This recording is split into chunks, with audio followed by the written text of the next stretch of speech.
My name is Joseph.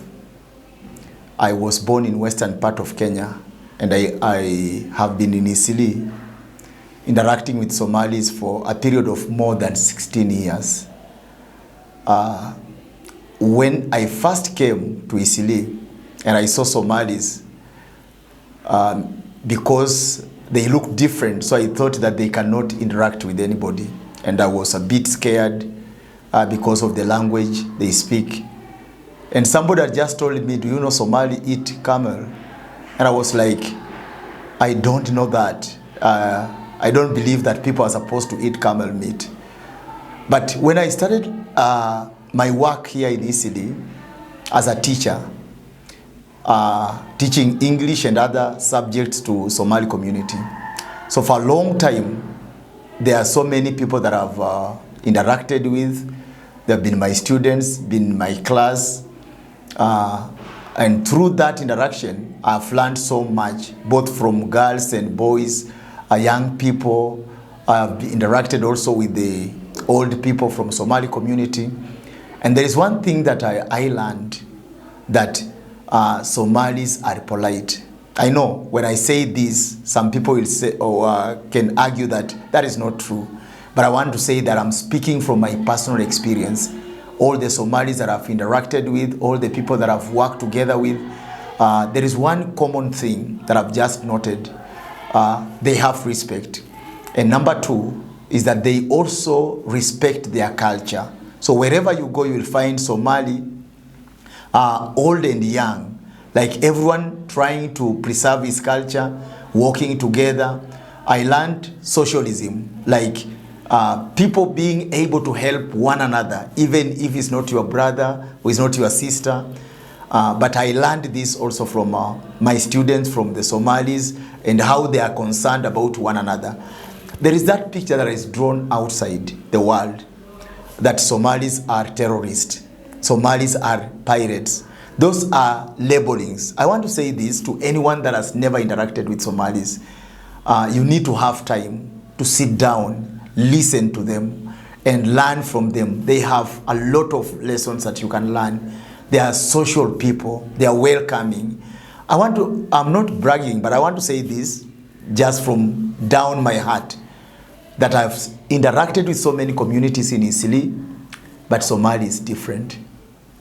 I've always said I feel free being close to Somali, even living with Somali people. And they have impressed me with the love that they show one another. I remember there is this man that came to me for the first time. I started teaching him English language. And after a short time, I started teaching him social studies. And I want to surprise you that after a short time, I found this man became a member of parliament in Somalia. One thing that I understand again about Somalis is that they are wise, they are clever. Given opportunity to learn, they can do better. So if there is anything that you can do to help Somali people, especially in education, it's very important. They are very polite, they are consistent when they come to class. As I speak, I say that I've taught so many other tribes, so many other people. But some of them come to my class for 1 week or two weeks, and then they disappear. But Somalis can be there for years because they are ready to learn. I learned how to eat the camel meat, the one that I was very much scared about. And I just discovered that it's one of the best meat that I've ever eaten. So whenever I am in Isili, I go to Somali restaurant and eat camel meat. And I went even an extra mile. I decided now not just to eat meat, but also use camel milk. It's very delicious. And there is this thinking that Somali, because of their country, because of the trouble and struggles they have gone through,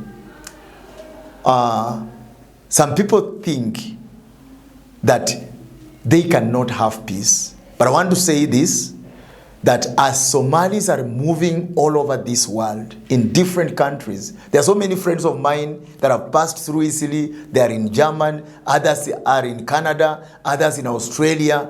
And all over the world, wherever they are, I know that one day they will come back to Somalia. I want to give an example of Israel, the nation of Israel. One time they left their country and they came back to their country. And so Somalis will come back, and Somali country will be one, and they will love one another, and they will rebuild their country, and tourists will go to this country because Somali is the best country in Africa. And that is why I think that it is made in a shape of a horn, and it's called Horn of Africa. I believe that one day the entire Somali will unite and will become one nation. That is my, but for this to happen, there is one thing that I want to just tell my Somali friends, that we need to keep on with persistence. Just keep on doing whatever you are doing. Love peace. Love generosity. There is these cultures that are coming out from this world right now. There is the LGBTQ and other funny things. Please remember your culture. Don't subscribe to anything that is not your culture. Keep it well. It will keep you.